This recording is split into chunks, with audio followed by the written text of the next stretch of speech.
Welcome to Monnet Conversations. I'm Anthony Elliott. The digital revolution is sweeping across the globe with technological breakthroughs in artificial intelligence and smart algorithms transforming everything from the analysis of DNA samples to predict risks of certain diseases to police profiling, court sentencing, and much more. The operation of machine learning algorithms in particular has powerfully disrupted existing business models and established industries and reshaped the services sector as well as the marketing industry. However, such rapid technological change impacts not only social institutions but also everyday life.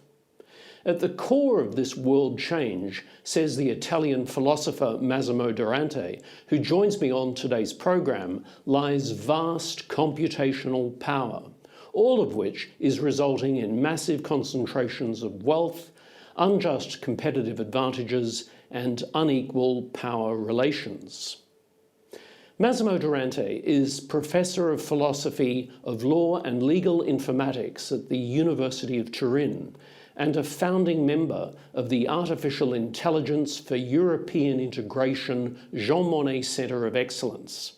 His new book, Computational Power, now translated into English, is published by Routledge.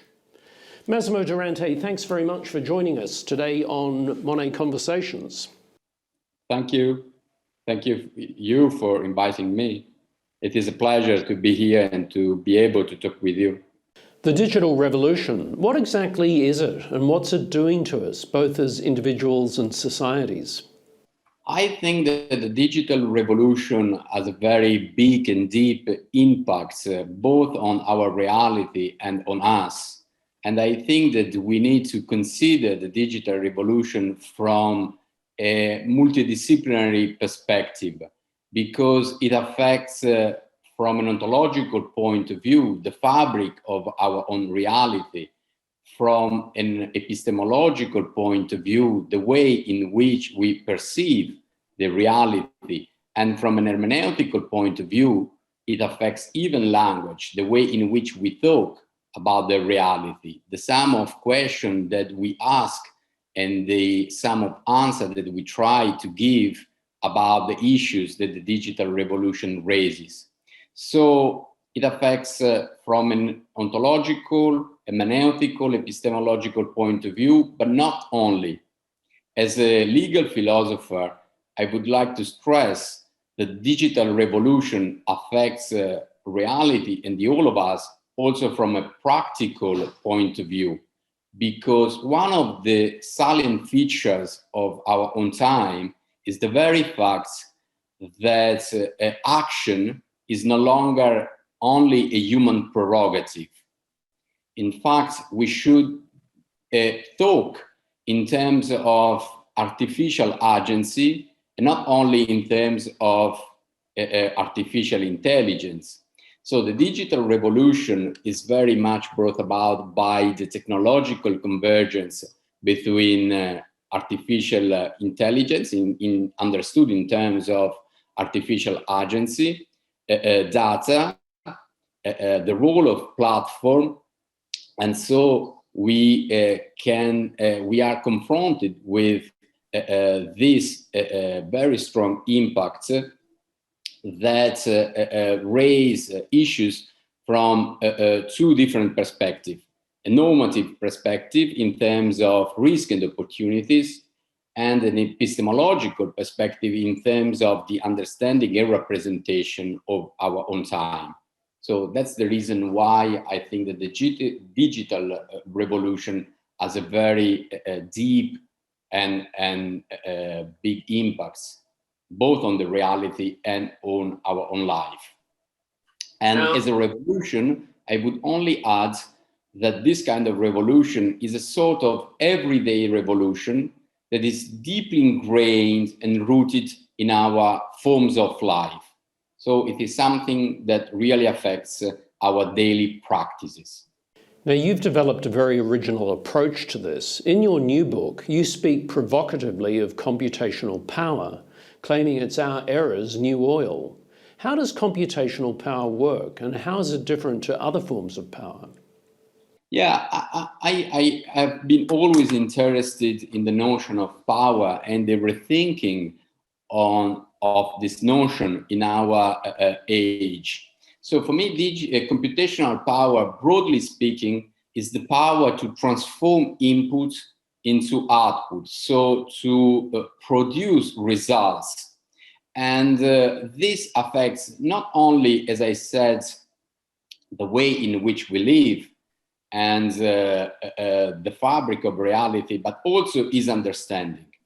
Historically, there always have been between us and our own world some mediation that are inbuilt or they are constructed by human beings, like the Kantian categories, just to give you an example.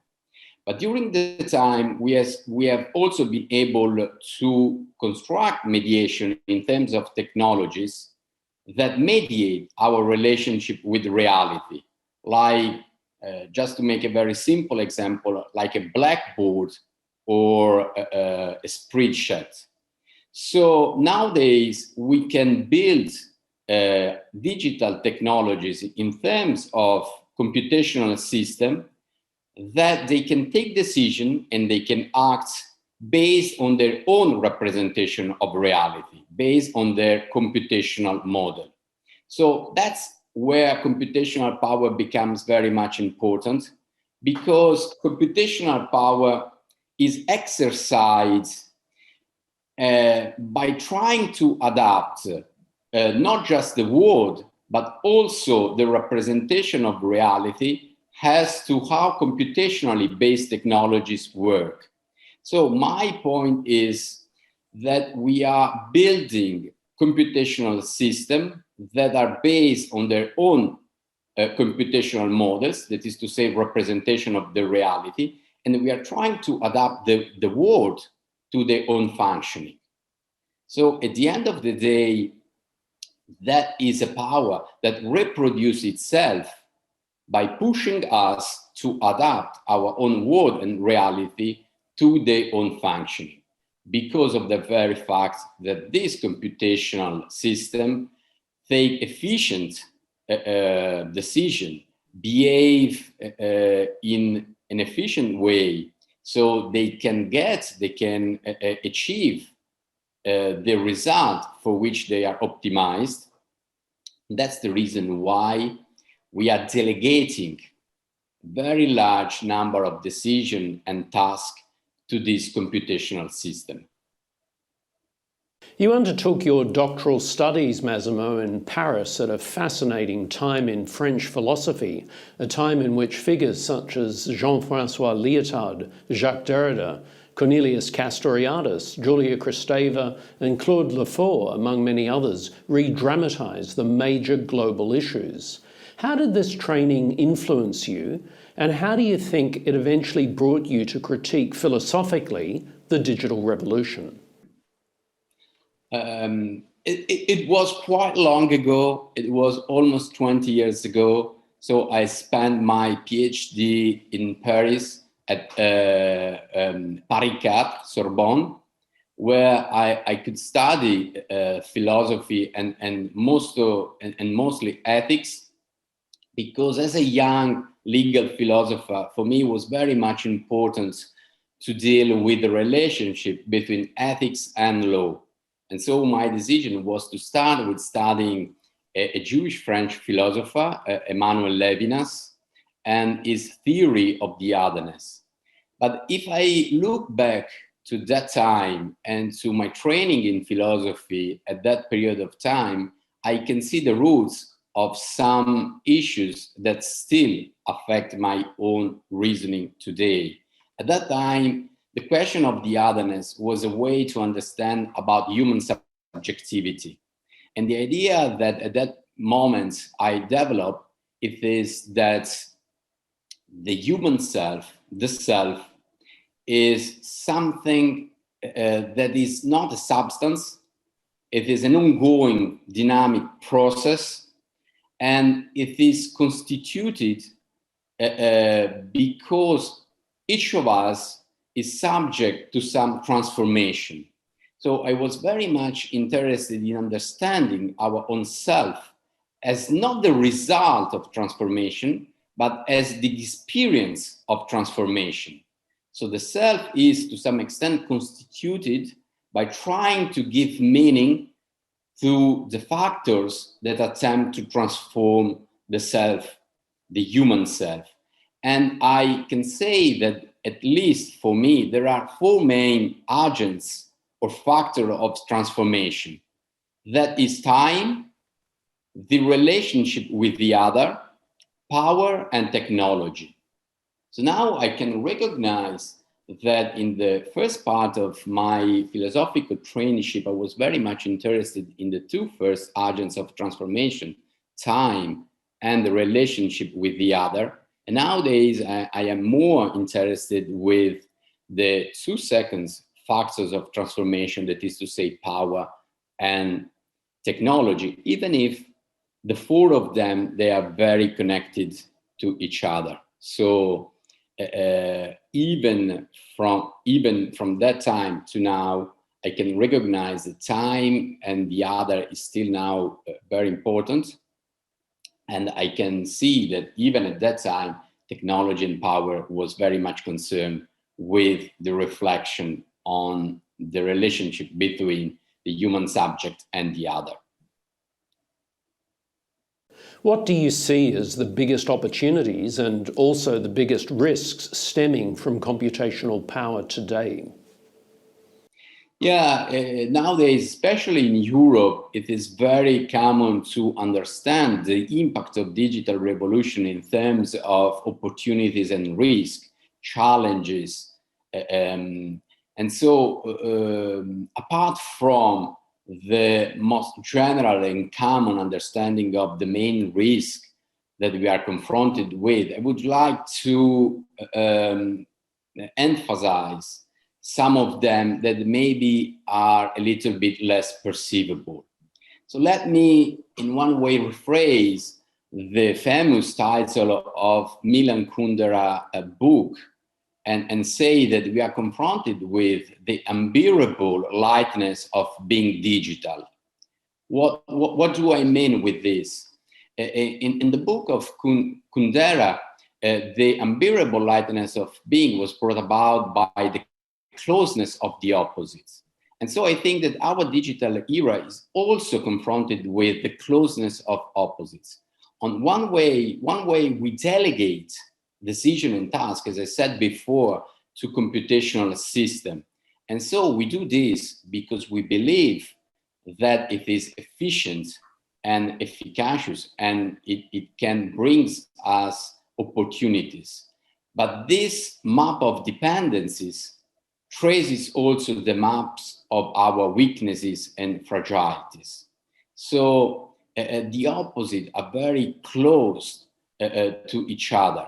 And for instance, on the one hand, we feel to be much more free and capable of achieving things. On the other hand, it is precisely our own freedom, self-determination, and capability of achieving some results in terms of constructing some projects of life that is engendered today. So there is a second element that is important to me, and it is the role of explanation. So we used to explain and then to build up our own society and world based on some explanation, some understanding of our own self, reality, and world and society. Nowadays, we can build agents, devices, and computational system that act and in such a way that they construct reality that we are no longer always capable of explaining afterwards. So that's a problem, because I think that from a transcendental point of view, we are free to the extent to which we are capable of explaining the result of our own actions and decisions. So that's a second point. And that's the reason why human autonomy, self-determination, and freedom can be ensured by the creation of a world in which we are not always capable to explain how we come up with some results and with some consequences of our action. So the idea is that the more and the more we are confronted with the need to making choices, but the space of our own political and practical decision is reduced. So we are confronted with, we are at the time pushed to pronounce ourselves, to take sides, to make choice, but we almost never decide about something that can change our own life. So our life project. So that's also a problem for democracy, because democracy, as an Italian philosopher, Norberto Bobbio, said, is very much about the side between real alternatives. So that could be a problem to me. So what's next in terms of your research? What are the big burning issues for you? For me, one of the issues that I want to come back to study, because I was interested to this in the past, and also to go back to my initial interest in ethical philosophy, in pure philosophy, is the notion of trust. I think that trust is a very central issue nowadays, but we need to be able to rethink a little bit trust, because of course there are many ways to approach this very important philosophical issue.